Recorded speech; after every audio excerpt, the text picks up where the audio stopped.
ESPN just put out a story on what NBA GMs really think about Bronny James, and it ain't good. Analytically, if you had the numbers on a page and had no name attached to it, he doesn't project in any way, shape, or form to be an NBA player. My goodness. But we all already know that. It's obvious. Unless you talk to the media or the Lakers, they're the only people who think Bronny is a legit NBA player. Just listen to JJ Redick lecture all of us at the Lakers draft press conference. I want to clarify one thing you just said, which is Rob and I did not give Bronny anything. Bronny has earned this, right? Bronny talks about his hard work. Bronny has earned this through hard work. Wow. Dude's been an NBA head coach for like 5 seconds, already knows how to BS people. But the worst part is lying to people's face and treating them like idiots when they know what the truth is. That kind of thing, by the way, will make people start to hate Bronny James. And he's not even doing anything. He's just sitting there with his little sunglasses on watching JJ talk.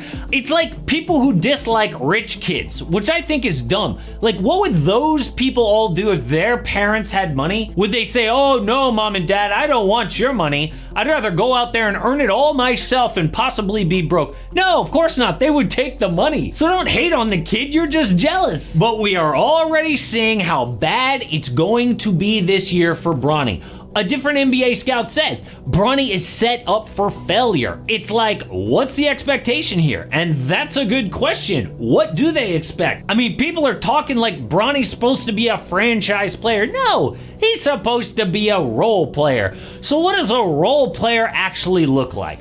Well, the guy taking one spot before Bronny is named Anton Watson.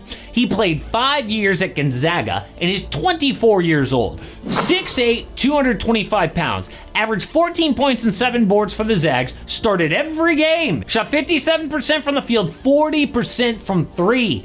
Zags went 27-8, made a tournament run, only lost to 1 seed Purdue. Meanwhile, Bronny is listed at 6'2", 210.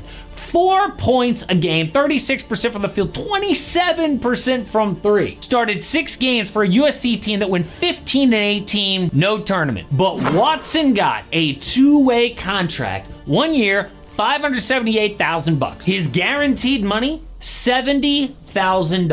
Bronny, 4 years, $7.9 million guaranteed. So one kid grinded 5 years. His dad works in receiving at a food warehouse.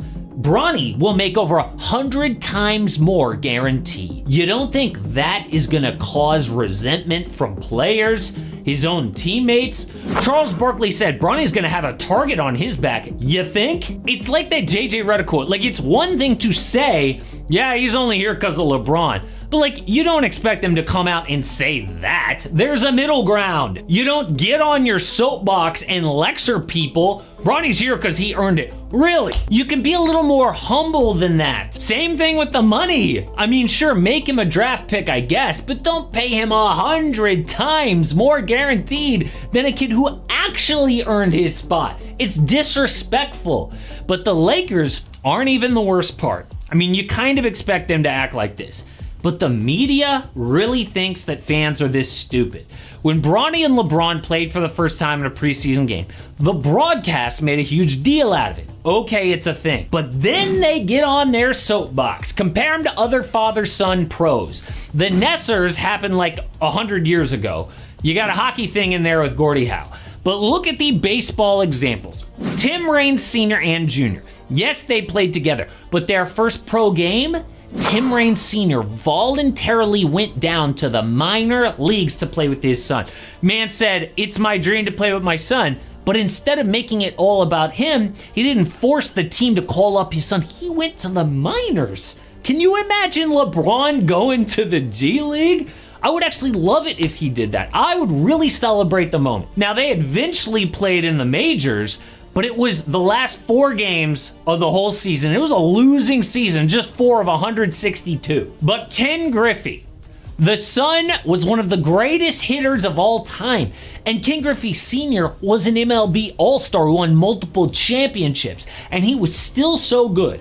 They once hit back-to-back home runs as father and son in a game. Now that is historic. That is earned it. LeBron and Bronny, possibly the first father-son to score 40 points in a game, I'm sure, but LeBron will score 38, Bronny will score 2. See, even I'm now getting in on the hater thing. But I don't want to. It's almost like they're forcing us to, right? By shoving this down our throat. Bronny seems like a good kid. This is what happens, though, when they lie to us. It's natural to be like, no, screw you. But what about the other media, like ESPN? Entire shows, giving opinions. I mean, surely First Take is gonna tell the truth. Remember what Shannon Sharp said about Giannis having his brother on the Bucks? You got your brother occupying 2 roster spots. Are we gonna talk about that?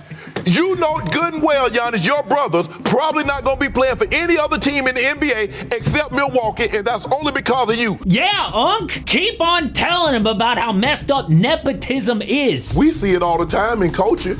We see it all the time in front offices. Yeah. They do it all the time, and we don't bat an eye. Not all of a sudden, for the first time, oh man, it's nepotism. Half the corporations is nepotism. What? What happened to calling out Giannis for nepotism? Now it's shame on you for calling it out? How dare people say nepotism? What this really is about, actually, is the power of LeBron James.